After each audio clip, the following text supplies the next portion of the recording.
every year, the 10K. Well, they're kind of steeple you too a little bit there.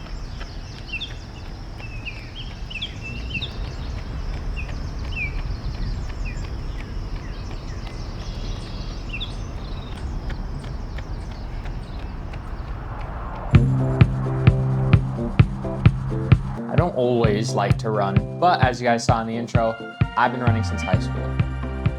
It's been a decade of almost running every single day, and even now I'm running 2 times a day and up to 100 miles a week, which is honestly a lot of time and effort to be dedicated to something I don't always like to do. For the past few years, all my days have followed this basic structure. Wake up,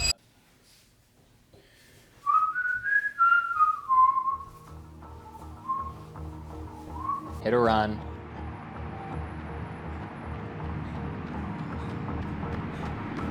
do some stuff,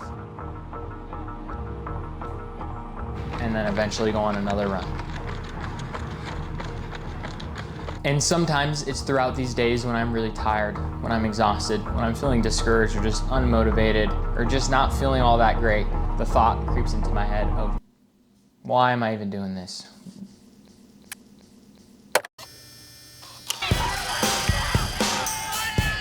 Let's go, Adam, let's go! I'm not kidding when I said that in high school I thought I was going to be an Olympian. I remember the day in high school that I added future Olympian to my Strava bio.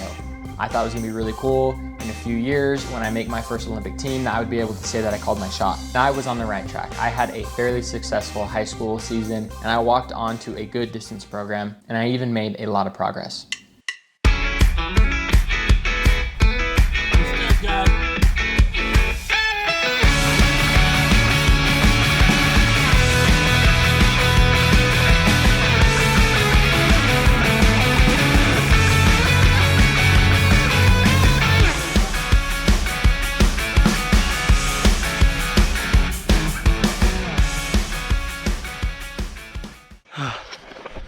Oh, Me and Garnica out here in the Hurt in the Hurt Locker. It's okay. It's like 3,500 feet in like 6 miles, 7 miles. So there's still one more hard part, but.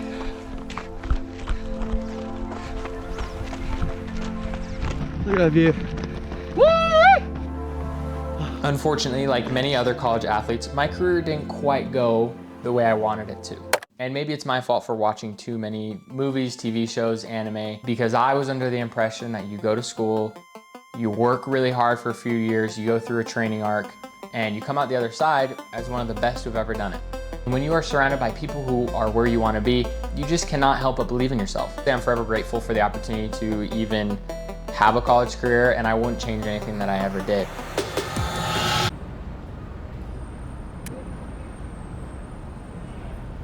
After I graduated, to be honest, I was a little sad with how it all turned out. This is gonna be a really niche analogy, but it's like in the movie Monsters University, where the main character, Mike Wazowski, no matter how hard he worked, he was never gonna be scary enough to be a scarer. And as embarrassing as this all sounds, in that moment when I graduated, I felt like Mike Wazowski. And in dramatic fashion, I took future Olympian out of my Strava bio and I quit running. Obviously it didn't last very long because 7 months later, I was on the start line of my first marathon where I decided to shoot for the Olympic trials qualifier. Maybe I decided to start running again because, like in the movies, right before the main character is about to quit, something great happens. How many times have we heard of someone doing something great when on paper they weren't supposed to, they were past their prime, they shouldn't have kept going, and they end up doing something great? Either way, after taking 2 months off of serious running, I was back and I was giving the marathon a go.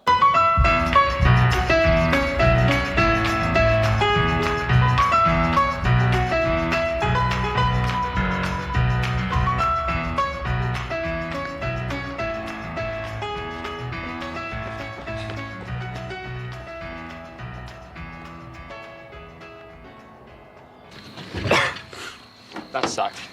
That hurt so bad.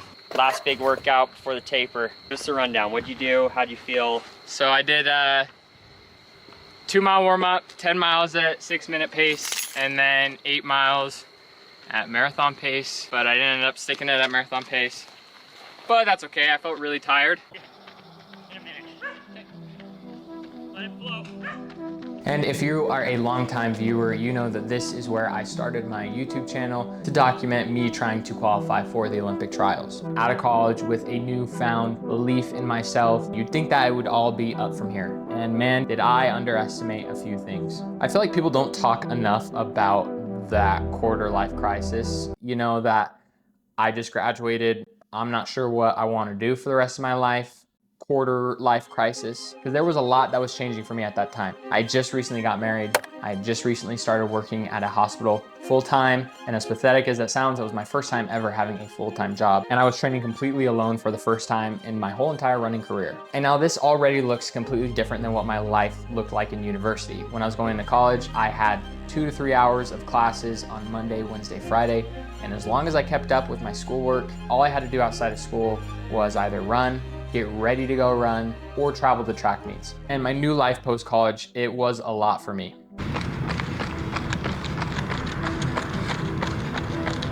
In 1 calendar years, I took 4 marathon attempts, and the closest I got to hitting the Olympic trials mark was 2:18:37. That's 37 annoying seconds away from doing what I wanted to do.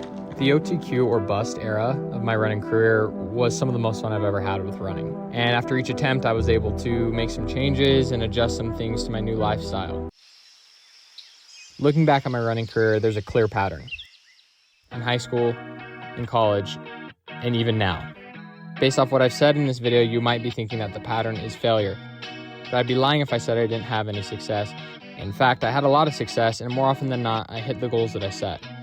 I made this video the way that I did because I didn't want the focus of this why I love running video to be only about the wins. More often than not, it's the winning that most people tend to focus on, which is honestly weird. Why place your focus and sense of fulfillment on something you can't even control? And as cliche as this sounds, all summed up, this video is about the process. I can't even tell you how many times I've had to remind myself of this in my running career, and I bet you I'm gonna have to remind myself of this again in the future. Don't get me wrong, I like winning and running personal best as much as the next guy. But looking back at my high school, college, and last year of running, the only thing I really remember is the experiences I had, the people I met, and all the things that I learned. Yes, hitting your goals is very special, but I would argue what is more special is having something that you pour your heart and soul into every day. Anytime I catch myself not liking running, it's because my mind has drifted to only thinking about the outcome. But if you want to create something sustainable in anything that you do, you can't only be motivated by the results, because the results aren't promised. As a runner, I've come a long way. I've learned a lot, and I'm sure there's going to be a lot more that I'm going to learn. But as long as I enjoy the process, I'm going to keep on trying to run faster. And guys, as corny as this may be, I live by this very, very cliche and corny quote that says 90% of hard work can be boiled down to doing the obvious thing for an extraordinary amount of time. And even though I'm not quite into full training yet, every day I have to remind myself to stay patient, enjoy the process, and everything else will follow. It looks like my next marathon is going to be the Valencia Marathon later this year.